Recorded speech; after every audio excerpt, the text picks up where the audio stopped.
Hello friends, Utpal ইলেকট্রনিক্সের পক্ষ থেকে আপনাদেরকে স্বাগতম। আশা করি সবাই ভালো আছেন। আজকে 48 ভোল্ট একটি চার্জার নিয়ে এলাম। এটি কি মিশুক গাড়ির চার্জার।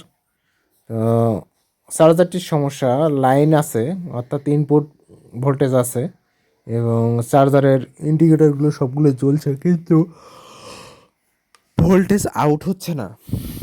তো আপনাদেরকে আজকে দেখাবো ভোল্টেজটি কী কারণে আউট হচ্ছে না এবং কোন পার্টসটি নষ্ট সেই জন্য ভোল্টেজটি আউট হয়নি। তো আপনাদেরকে একটু দেখাই, দেখুন। এই যে দেখুন, এখানে ভোল্টেজটি মেপে দেখাচ্ছি। তো আমি একা ভিডিও করার কারণে একটু কষ্ট হচ্ছে, ঠিকমতো ভালো করে ধরতে পারছি না এবং দেখাতেও পারছি না আপনাদেরকে। দেখুন, কোনো ভোল্টেজ নেই এখানে, নেগেটিভ পজিটিভ দিয়ে দেখাচ্ছে, কোনো ভোল্টেজ নেই। তো দেখুন, এই যে এখানে যে 3 পিনের যে আইসিটি আছে, এই আইসিটি নষ্ট, একদমই নষ্ট হয়ে গেছে, কোনোভাবে ভোল্টেজ পার হচ্ছে না, তো শর্ট হয়ে আছে। আমি মেপে দেখলাম, তবে এই আইসিটি চেঞ্জ করার পর এই আইসিটি চেঞ্জ করব। আর এখানে 63 ভোল্টের একটি 470, 63 ভোল্ট 470 যে এই ক্যাপাসিটারটি আছে, এই ক্যাপাসিটারটি চেঞ্জ করে নিলেই আশা করি আমার কাজটি হয়ে যাবে। তো ফ্রেন্ডস দেখুন, আমি ট্রানজিস্টারটি অর্থাৎ এই আইসিটি আমি খসিয়ে নিয়েছি। ট্রানজিস্টারটি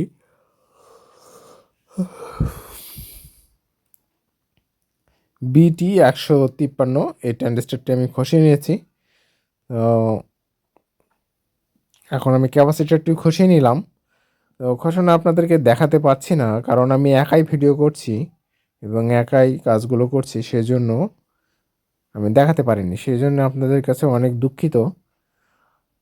ফ্রেন্ডস দেখুন, আমি নতুন এই ক্যাপাসিটারটি লাগিয়ে নেব, আর এই যে ট্রানজিস্টার, এই ট্রানজিস্টারটি ওখানে লাগিয়ে নিয়ে আপনাদেরকে দেখাবো। অবশ্যই এই কাজ করার সময় আমি যেভাবে কাজ করব আপনারা সেভাবেই কাজ করবেন। 100-এ আপনাদের কাজগুলো হয়ে যাবে।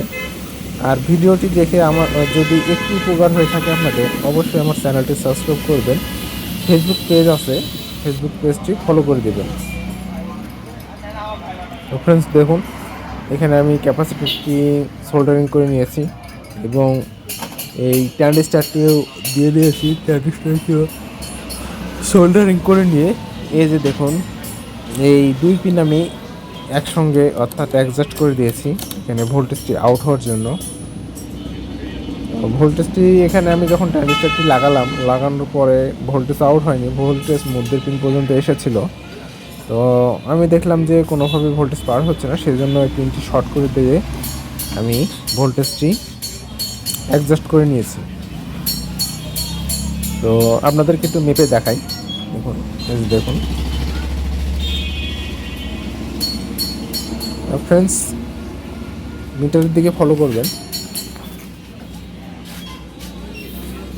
এই দেখুন, ভোল্টেজটি 51 ভোল্টেজ 52 ভোল্টেজ দেখাচ্ছে, দেখুন। তো কাজটি আমার হয়ে গেছে, কাজটি আমার কমপ্লিট হয়ে গেছে। তো ফ্রেন্ডস ভালো থাকবেন সবাই, পরবর্তী ভিডিওতে দেখা হবে। অবশ্যই আমার চ্যানেলটি সাবস্ক্রাইব করবেন।